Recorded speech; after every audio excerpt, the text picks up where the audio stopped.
ஆதார் மாதம் 13ஆம் நாள் தேசத்தில் இருக்கிற யூதரையெல்லாம் கொன்று அவருடைய உடைமைகளை எல்லாம் பறித்து கொள்ளுங்கள் என்று தேசமெங்கும் செய்தி ஒன்று சூசான் அரண்மனையிலிருந்து ராஜா ஆகாசுவேருவால் விரைவாக சென்று கொண்டிருந்தது. இந்த செய்தியை அறிந்து மிகுந்த வேதனையோடு மார்பிலை அடித்து கொண்டு அழுது கொண்டே சூசான் அரண்மனையை நோக்கி அரண்மனை முற்றத்து வேலையாள் மொர்தேகா என்கின்ற யூதன் சென்று கொண்டிருக்கிறான். அவனுடைய இருதயத்தின் எண்ணமெல்லாம் தன்னுடைய வளர்ப்பு மகளும் தற்போது ராஜாவினுடைய மனைவியுமாக இருக்கின்ற எஸ்தரிடம் அமேன் காரியங்களை சொல்லி இந்த காரியத்திற்கு ஒரு தீர்வை உண்டாக்க வேண்டும் என்பதாக இருந்தது. இப்பொழுது அவன் எஸ்தரிடம் தகவலை அறிவிக்கிறான். தேசத்தில் இருக்கிற நம்முடைய குலமாகிய யூத குலத்தை அழித்து போடுவதற்கு ராஜாவினிடமிருந்து செய்தி கொண்டு விரைவாக தேசம் என்று சென்று கொண்டிருக்கிறது.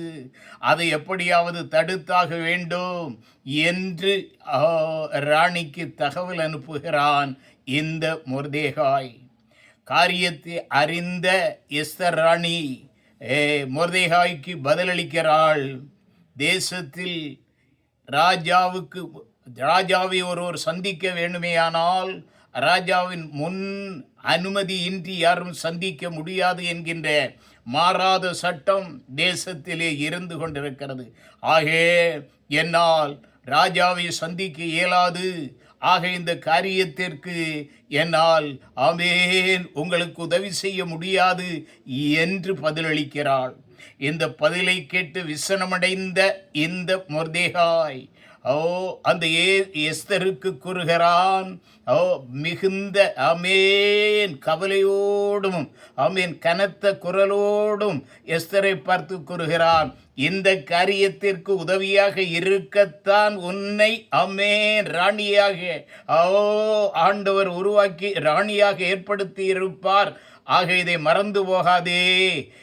நாங்கள் அழிந்து போக நீ உன் குடும்பம் ஆமென் உயிரோடு இருக்க முடியாது என்று கவலையோடும் விசனத்தோடும் பாரத்தோடும் அவன் அழுத்தி அவளுக்கு சொன்ன நேரத்திலே அருமையான தேவ பிள்ளையே அவள் மொர்தேகாய்க்கு பதில் கூறுகிறாள். பாருங்கள், வாசிப்போம்.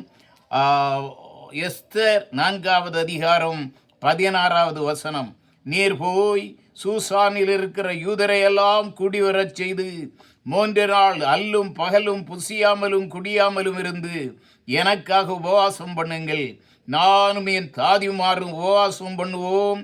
இவ்விதமாக சட்டத்தை மீறி ராஜாவினிடத்தில் பிரவேசிப்பேன். நான் செத்தாலும் சாகிறேன் என்று சொல்லச் சொன்னாள்.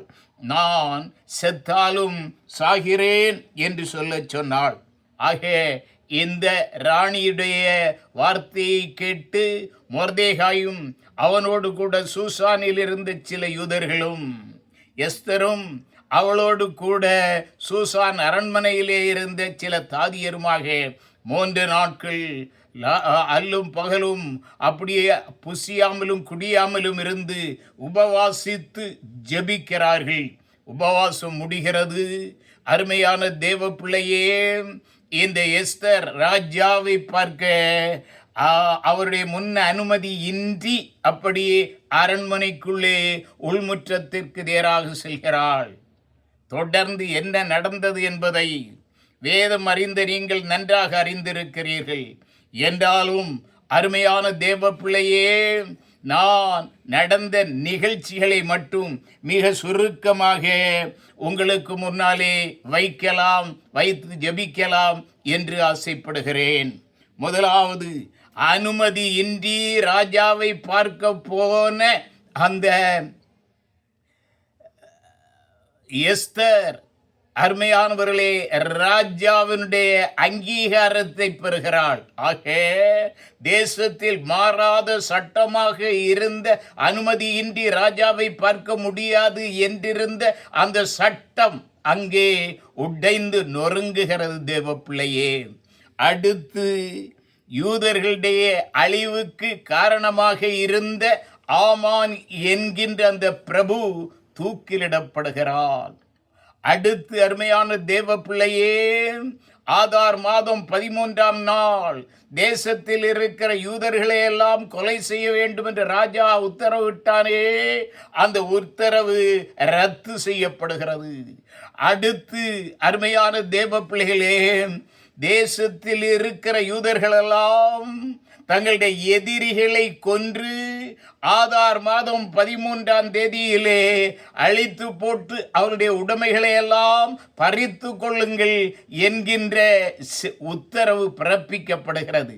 ராஜா இயற்றிய உத்தரவை ராஜாவே ரத்து செய்துவிட்டு தொடர்ந்து இப்படியாக இந்த யூதர்களுக்கு எதிரிகளை கொன்று போடவும் அவர்களுடைய உடைமைகளை பறித்து கொள்ளவும் ராஜா உத்தரவு பிறப்பிக்கிறான். அருமையான தேவ பிள்ளைகளே, ஆதார் மாதம் 13ஆம் நாள் யூதர்கள் தங்கள் எதிரிகளை கொன்று போடவும் அவர்களுடைய உடைமைகளை பறித்து கொள்ளவும் அந்த உத்தரவு யூதர்களுக்கு சாதகமாக அமைகிறது. அடுத்து ஆபாரின் பிள்ளைகளை தூக்கிலிடுகிறார்கள். அருமையான தேவ பிள்ளையே, மொர்தேகாய் என்கின்ற யூதன் கனத்திற்குரிய பாத்திரமாக உயர்த்தப்படுகிறான். அடுத்து இந்த ஆமான் பிள்ளைகளையும் அருமையான தேவ பிள்ளைகளே தூக்கிலிடுகிறார்கள். தேசம் யூதர்களை பற்றி, யூதர்களை பார்த்து அப்படியே நடுங்கிக் கொண்டிருக்கிறது. ஆதார் மாதம் 13, 14 ஆகிய தேதிகள் அருமையானவர்களே, இந்த யூதர் தங்களுடைய எதிரிகளை கொன்று அப்படி இளைப்பாறுகிற நாட்களாகவும் பண்டிகை நாட்களாகவும் மாறுகிறது. தேவ பிள்ளையே, நேர்முழங்கால் ஜெப வீரரே, ஜெப வீராங்கனையே, இந்த நாட்களிலே நம்முடைய தேசத்தின் சூழ்நிலை எப்படியாக இருக்கிறது என்பதை நான் சொல்லாமலே உங்களால் புரிந்து கொள்ள முடிகிறதல்லவா?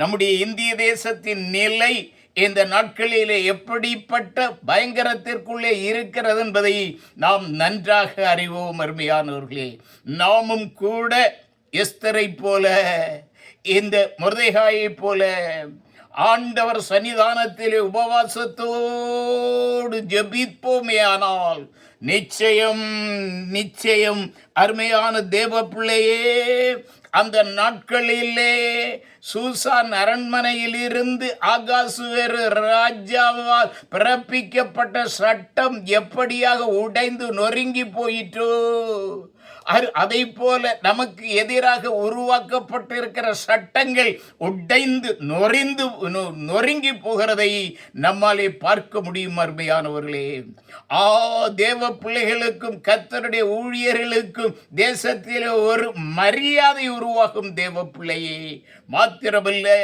உன்னை எதிர்க்கிறவர்களை நீ தேடியும் காண மாட்டாய் என்று நாம் வேதத்திலே வாசிக்கிறோமே, அந்த நிலை இந்த தேசத்திலே உருவாகும். தேவ பிள்ளையே, ஹல்லேலூயா, ஹல்லேலூயா. தேசம் எழுப்புதல் அடையும். மாத்திரமல்ல, இந்தியா இயேசுவுக்கு சொந்தமாக மாறும். நான் இதற்கு மேல் உங்களிடம் வார்த்தைகளை பேச விரும்பவில்லை. ஒரு சின்ன ஜெபத்தை செய்து நான் முடிக்கலாம் என்று ஆசைப்படுகிறேன். ஜெபிப்போமா? நல்ல பிதாவே, மகிமையான கர்த்தாவே, நன்றியோடு துதிக்கிறேன்.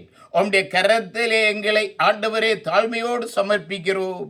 இந்த நாட்களிலே எங்களுடைய தேசத்தின் சூழ்நிலைகளை திரைக்கிற போது ஆண்டவரே,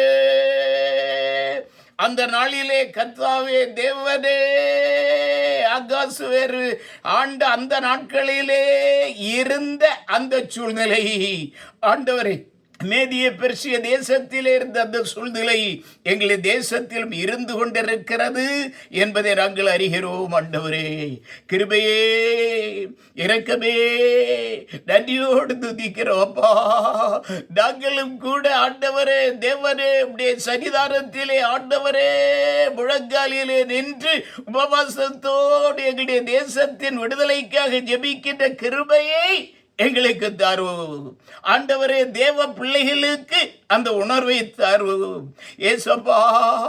ஓ, முர்தேகாயும் அவரோடு சேர்ந்து சில யூதர்களோ, ஓ தேவரே, எஸ்தரும் அவளோடு சேர்ந்து சில தாதியர்களோ உபவாசம் பண்ணி ஜபித்த போது ஆண்டவரே, தேசத்தின் மாறாத சட்டம் உடைந்து நொறுங்கிற்று. தேவரே, தேவ பிள்ளைகளுக்கு எதிராக ஆண்டவரே இந்த நாட்களிலே உருவாக்கி வைத்துக் கொண்டு ஆண்டவரே மதவாதிகள் ஆட்டம் போடுகிறார்களே, என் ஆண்டவர் அம்மேன். தேவரே, அந்த நிலையிலிருந்து எங்களுடைய தேசத்தை விடுவிக்க உம்மாலே முடியும். ஆமென். நாங்கள் ஜெபிப்போமே. ஆனால் அந்த பாரம் ஆண்டவரே இந்த நாட்களிலே தேவ பிள்ளைகளுக்கு உருவாகிட்டோம். நேர்முழங்காலிலே நின்று தேசத்திற்காக போராடி ஜெபிக்கின்ற கிருபை உருவாகிட்டோம். கர்த்தர் தேசத்தை விடுவிக்க போகிறீர். நிச்சயம் நிச்சயம் நிச்சயம்.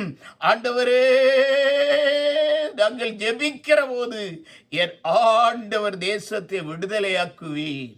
தேவ பிள்ளைகளுக்கு சுதந்திரம் கிடைக்கும். இந்தியா மத சுதந்திரம் பெற்ற ஜனநாயக குடியரசு என்பது நிரூபிக்கப்படும்.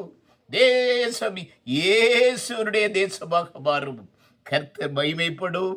என் தேவரே, எங்களுடைய தாழ்மையான விண்ணப்பத்தை கேளும். உடைய கரத்தில் ஒப்புக் கொடுக்கிறேன். நீர் மகிமைப்படும். சகல துதியும் கனமும் மகிமையெல்லாம் நீர் எடுத்துக்கொள்ளும். இயேசுவின் மூலம் கேட்கிறோம் பிதாவே. ஆமென், ஆமென், ஆமென்.